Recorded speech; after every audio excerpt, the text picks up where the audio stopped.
بسم اللہ الرحمن الرحیم آپ ادھر ہیں نا ویسے نحمده ونصلي على رسوله الكريم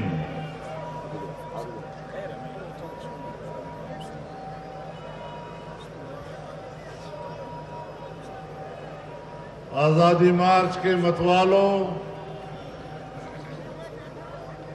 ناموس رسالت کے جانثاروں،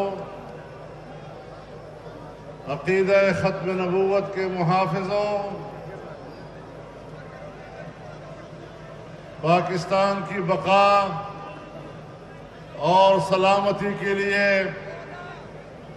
جان سے گزرنے والوں، میں آپ کے اس جذبے کو، آپ کے ولولے کو اور آپ کے عزم کو سلام پیش کرتا ہوں۔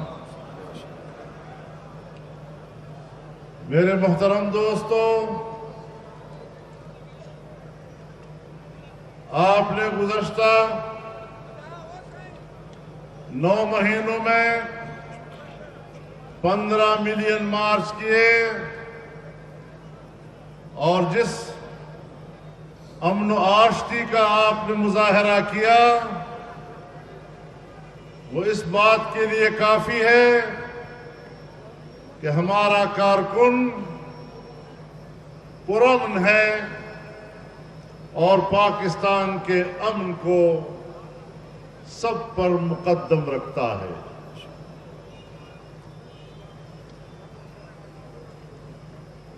ستائیس تاریخ سے ہم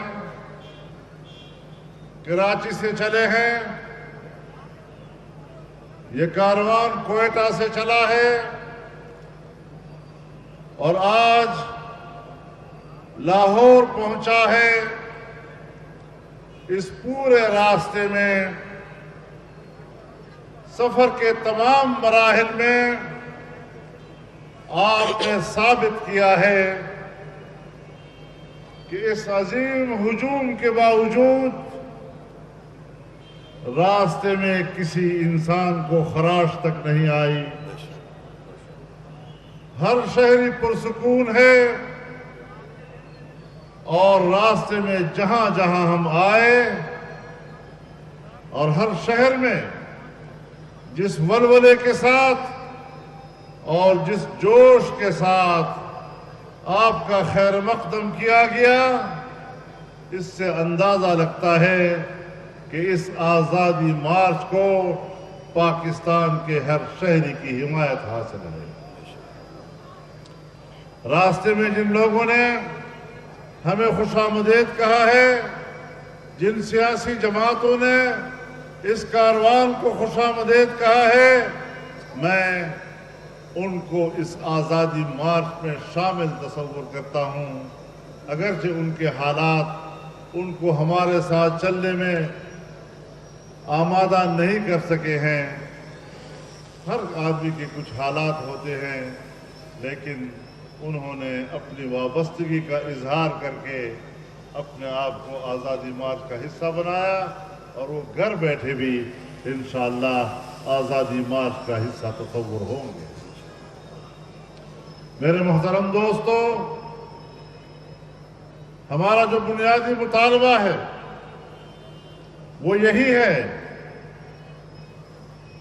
کہ 25 جولائی 2018 کو جو الیکشن ہوئے پاکستان میں، اس میں بدترین دھاندلی ہوئی تھی۔ ہم اس کے نتائج کو تسلیم نہیں کرتے۔ ایک مولوی صاحب نے مجھ سے پوچھا کہ خلیفہ وقت چاہے فاسق فاجر کیوں نہ ہو، اس کے خلاف بغاوت کرنا تو خروج کہلاتا ہے۔ آپ جو کچھ کر رہے ہیں کیا یہ شرعاً جائز ہے؟ میں نے کہا خروج تب ہوتا ہے جب پہلے بیعت تو کی ہو۔ ہم نے تو پہلے ہی دن سے اس کی بیعت نہیں کی۔ ہم تو حضرت حسین کے پیروکار ہیں، جس نے پہلے دن سے یزید کی بیعت نہیں کی، اور کوئی دنیا کا مسلک حضرت حسین علیہ السلام کے واقعہ کربلا کو بغاوت نہیں کہہ رہا ہے۔ میرے محترم دوستو، ہم نے اول دن سے یہ موقف اختیار کیا کہ ووٹ قوم کی امانت ہے، اس امانت پہ خیانت کی ہے تو اب ظاہر ہے کہ ہم اس ملک میں قوم کو یہ امانت واپس دلانا چاہتے ہیں۔ میرے محترم دوستو، ایک تو اس حکومت کی حیثیت یہ کہ وہ ناجائز ہے، دوسری یہ کہ اب وہ 1 سال کے کارکردگی کی بنیاد پر نااہل بھی ثابت ہوئی ہے۔ آپ نے دیکھا سب سے پہلے پاکستان کے مذہبی حلقے نے اپنے کرب کا اظہار کیا، ناموس رسالت کے حوالے سے جب توہین رسالت کے مرتکب لوگوں کو بے گناہ قرار دیا گیا اور باعزت طور پر ان کو ملک سے باہر بھیجا گیا تو سب سے پہلے وہ متوالے میدان میں آئے اور انہوں نے اس پر احتجاج کیا۔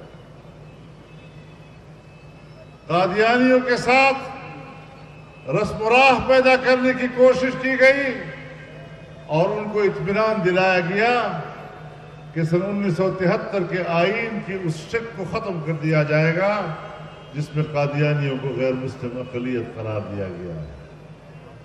یہ بات میں ایک ایسے موقع پر دہرا رہا ہوں جب ربیع الاول کا مہینہ شروع ہو گیا ہے اور اس مہینے کو جناب رسول اللہ صلی اللہ علیہ وسلم کے میلاد مبارک کے طور پر دیکھا جاتا ہے، عقیدت کی نظر سے دیکھا جاتا ہے۔ مجھے خوشی ہے کہ آج اس مرحلے میں ہم جناب رسول اللہ صلی اللہ علیہ وسلم کے ناموس اور آپ کی ختم نبوت کا تذکرہ کر رہے ہیں۔ میرے محترم دوستو، متمدن دنیا میں ریاستوں کی بقا کا دار و مدار معاشی استحکام پر ہوا کرتا ہے۔ آج ملک کی معیشت اس حد تک گر چکی ہے جس کا تذکرہ میرے محترم جناب ساجد میر صاحب نے تفصیل کے ساتھ کیا۔ جب معیشت ڈوبتی ہے تو پھر جغرافیائی نقشے تبدیل ہو جاتے ہیں، ملک کا وجود خطرے میں پڑ جاتا ہے۔ آج پاکستان کو انہوں نے اس مقام پر پہنچا دیا ہے جب قوم کو اب پاکستان کی بقا کی جنگ لڑنی پڑے گی، اور یہ آزادی مارچ در حقیقت اپنے وطن عزیز کی بقا اور اس کی سلامتی اور اس کی آزادی کا مارچ ہے، اور انشاءاللہ ہم پاکستان کی بقا کی جنگ لڑیں گے۔ میرے محترم دوستو، ہمارے جو ڈاکٹرز لوگوں کی زخموں کا مسیحا بنتے ہیں، آج پشاور کی سڑکوں پر انہی کی زخموں سے خون رس رہا ہے۔ سڑک پر پڑے خون میں لت پت تڑپ رہے ہیں اور اس حکومت کے مظالم کے خلاف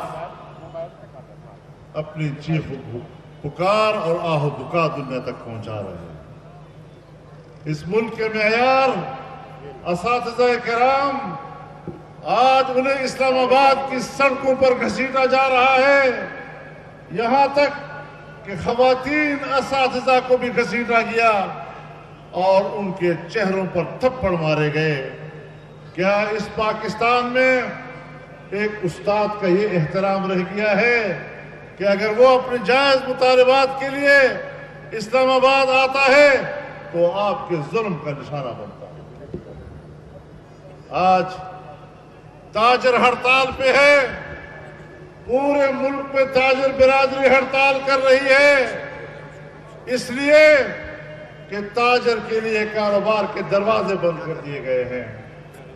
آج عام شہری مہنگائی کے ہاتھوں کراہ رہا ہے، اور اگر 30-40 ہزار مہینے میں کمانے والا ہے تو وہ بازار سے اپنے گھر کا راشن خریدنے کے قابل نہیں رہا۔ میرے محترم دوستو، لوگوں کو کہا گیا کہ ہم آپ کے لیے 50 لاکھ گھر بنائیں گے۔ تجاوزات کے نام پر 50 لاکھ سے زیادہ گھر گرا تو گئے ہیں، لیکن کسی ایک گھر کا ایک اینٹ بھی ابھی تک نہیں رکھا گیا۔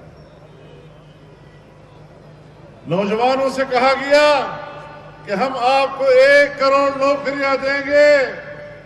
1 کروڑ نوکری تو درکنار، اب تک 20 سے 25 لاکھ نوجوان بے روزگار ہو چکے ہیں اور کسی ایک کو نوکری نہیں ملی۔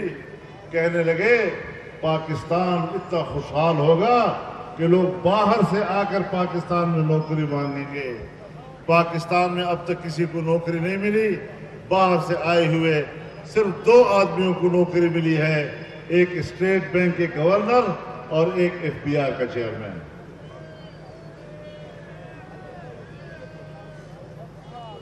جو مغربی معیشت کے اور مغربی معیشت کے مفادات کے وفادار ہیں اور پاکستان کی معیشت کو مغرب کے ہاتھوں گروی رکھنا چاہتے ہیں، آج ان لوگوں کو ہمارے اداروں پر مسلط کر دیا گیا ہے۔ آئے روز معیشت گرتی چلی جا رہی ہے۔ ایسے حالات میں ہم تاجر کے مطالبات کی بھی حمایت کرتے ہیں، اس کے کرب کا ہمیں احساس ہے۔ آج کاروباری طبقہ پریشان ہے، پیداواری صلاحیت پاکستان کی ختم ہو چکی ہے، افراط زر بڑھ چکا ہے۔ آج کا یہ آزادی مارچ یہ پاکستان کے ہر مظلوم طبقے کی آواز ہے۔ آج یہ پوری قوم کے اور ہر شعبے زندگی سے وابستہ تنظیموں اور ان کے کارکنوں اور ان کے افراد کے جذبات کا ترجمان ہے۔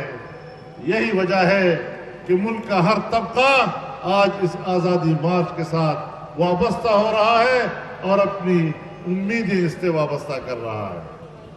میرے محترم دوستو، یہ ایک قومی تحریک کی شکل اختیار کر چکا ہے اور انشاءاللہ العزیز اسی جذبے سے ہم آگے بڑھیں گے۔